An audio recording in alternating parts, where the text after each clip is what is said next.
What is going on, guys? What is going on, 27 Squad? Welcome back into another video. And yes, this is going to be one of those old-fashioned videos I used to make back in the day. No edits going on. I'm just going to be going off of my notes here, so you're not going to see any other things or my social media, which will be in the description, but will not be displayed out there. Just going to be a regular old video like I usually do from back in the day. So let's get started. This is my final mock draft for the 2020 NFL season. Didn't have any time to really record a video that edit it in such a little amount of time. The draft is today. It's 12 o'clock midnight right now. So that means the draft is tonight, and I'm excited. I can't wait for you guys to be there. If you guys want to, go ahead and join in the live stream that's going to happen tonight. I'm going to be going live around 7:45 right before the draft with my good friend Kush, aka The Hub from the Hub channel. So make sure you guys join in there on my channel for the next live stream. But with that being said, let us go into this final mock draft. Now, I have no trades in this, just because I'm scared, okay? I'm scared. I'm a scaredy cat, and I don't want to put any trades in here because I'm afraid I'm going to screw it up. So, that being said, obviously, we don't even need to talk about the first three picks. Matter of fact, we could talk about Detroit at number 3. A lot of people are starting to go Isaiah Simmons now at 3, and I just don't think the Lions are going to go there, just being the fact that they need help at corner. They just lost Darius Slay. I believe their next corner, I forgot who their next corner is, to be honest with you guys, but it's not looking good for the corners right now. And I believe they still have a guy like Tease Tabor on the team, or unless he was released, I don't know. But Isaiah Simmons can be an option here, don't get me wrong, but I think the cornerback core is more of an issue than the linebackers do. Remember, you still have Gerard Davis, and you still have, I believe, Jamie Collins signed with Detroit as well. So you have some talent at the linebacking core, not too much to go around for the cornerbacks. That being said, let's move on to the New York Giants at number 4, my favorite team. I'm going to have them taking Jedrick Wills here. They need a right tackle. Why not get the best tackle in the draft, who just so happens to be a right tackle, which was basically left tackle last year, being that Tua Tagovailoa is a left-handed quarterback, so he was protecting the blind side. So I like Jedrick Wills a lot more. I love Andrew Thomas, don't get me wrong. If we were to trade down, he's the pick.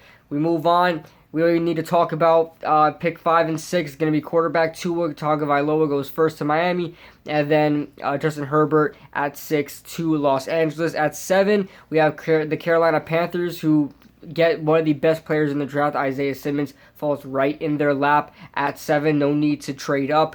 We look at the Arizona Cardinals at number 8. I'm going to have them taking Tristan Wirfs. They need a right tackle, and he's another great right tackle. There are a lot of good right tackles in this draft. They need a right tackle, and they get one here with Tristan Wirfs. At 9, the Jacksonville Jaguars grab up Derrick Brown. They need some youth. They need more players at the defense. On the defense, they release a lot of guys. Their team is crumbling, especially defensively. They need more guys in there.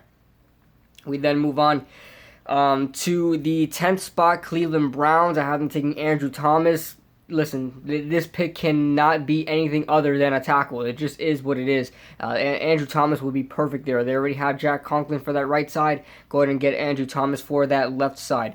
The New York Jets at 11, Jerry Jeudy is going to be the pick. They can go a lot of different areas here. If they want to reach a little bit, they can get Clavin Chaisson. They can get Mekhi Becton. But I think you go best player available here that also fits a need, and Jerry Jeudy is your guy. Number 12, Las Vegas Raiders. I have them taking CeeDee Lamb, the first draft pick of the Las Vegas Raiders. I have them taking CeeDee Lamb out of Oklahoma, who I think is going to have a better career than Jerry Jeudy, but it is what it is.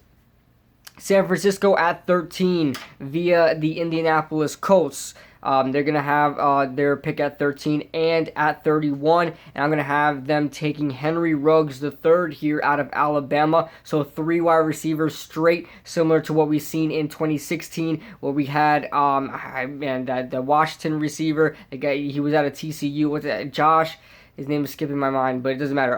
Will Fuller, Josh Doxson, and somebody else, Laquan Treadwell. So the trio is going to happen again this year with Ruggs, Jeudy, and CeeDee Lamb.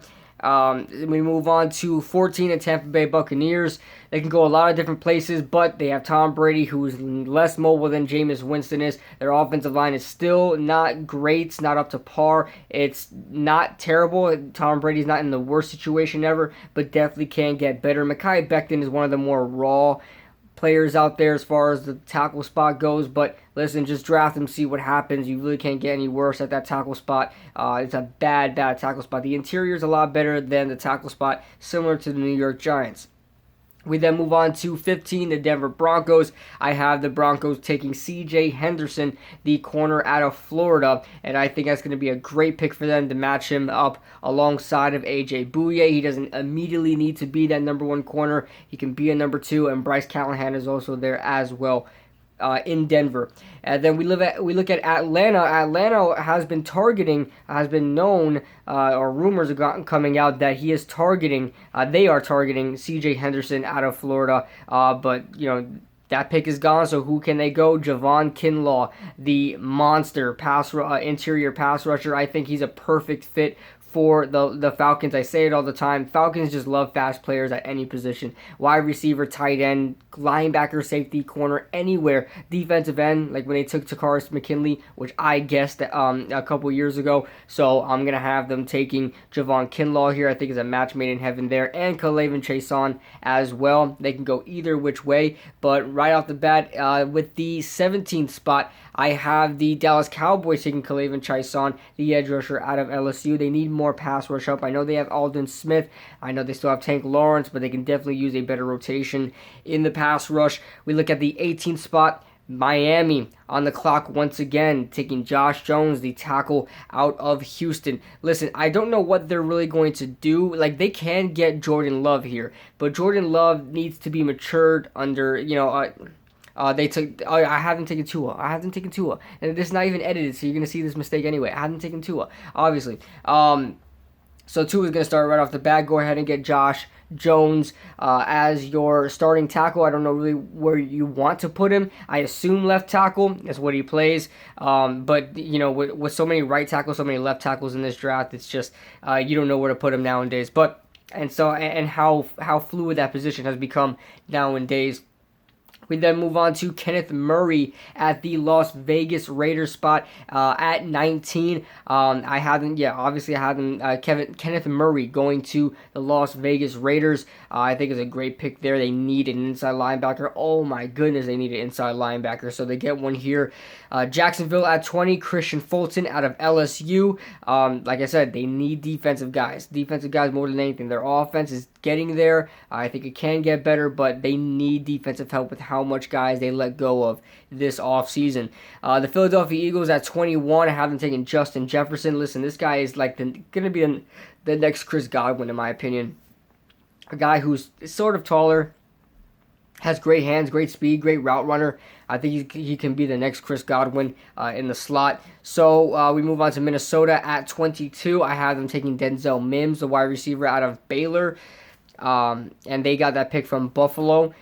We move on to the New England Patriots. A.J. Epinesa going to the Patriots at 23. They can go quarterback here, but I don't know. Well, with New England, you just never know. They could put their kicker at quarterback and they'll be just fine. So then we move on to New Orleans. I have them taking Jordan Love, the QB out of Utah State. This guy just needs some maturing. I think New Orleans is probably the best spot for Jordan Love. Or if you want to put him in Indianapolis, that's also a good landing spot as well. Just don't think Indianapolis will have a chance to get him unless they trade back into the first round, being that they lost their 13th spot to San Francisco in that trade for DeForest Buckner. So that being said, I don't see Indianapolis getting Jordan Love. I see the Saints doing that, and it's the perfect situation for Jordan Love. At 25, Minnesota taking Trevon Diggs, a cornerback out of Alabama. It seems like every year the Vikings are taking early round corners. I mean, we don't even need to list the amount of names. Trey Waynes, who left. The other guy, there's another guy out of Clemson who left. I can't remember his name right off the bat. And then you have Mike Hughes, who you just drafted as well. A bunch of guys that were drafted in the early rounds from Minnesota, and they just keep getting more corners. Miami, with their third and final draft pick, the 26th spot, I have them drafting Xavier McKinney, safety out of Alabama. I believe they let go of Rashad Jones. Don't quote me on that, but they need some defensive playmakers. They already have some pieces to go along with that, but they need to make some get some defensive players. And with Brian Flores there, I'm sure that's a priority over there in Miami. At 27, Seattle taking Yetur Gross-Matos, the edge rusher. Baltimore taking Patrick Queen, the inside linebacker out of LSU. Tennessee Titans, Zach Bond, the edge rusher out of Wisconsin. Green Bay taking Jalen Reagor. Now listen, Green Bay can really trade down here. If they don't have the wide receiver they want, I could see them trading down. I don't think there's much really to go around. They can trade down to still get Jalen Reagor, but I don't have any trades in this draft. But there aren't really a lot of wide receivers to go around, and that's pretty much their biggest need right now. Wide receiver. I guess you can get a young tackle, young offensive lineman in general. I guess you can go there. Maybe you want to go, I don't know, tight end or something like that. I don't know. But I just don't envision any huge needs for Green Bay that they need to reach on a player. I think they're going to trade down, but I have them taking Jalen Reagor here. We then move on.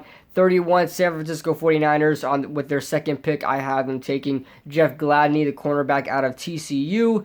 So two TCU players in a row. And then Kansas City, I have them taking Cesar Ruiz, the center out of Michigan. All the picks are down below in the description below. If you guys missed any, if you guys wanted to follow along, I should have said that in the beginning of the video, but it is okay. And guys, draft day is here. Let me know your thoughts in the comment section below, and I'll see you guys in the next video.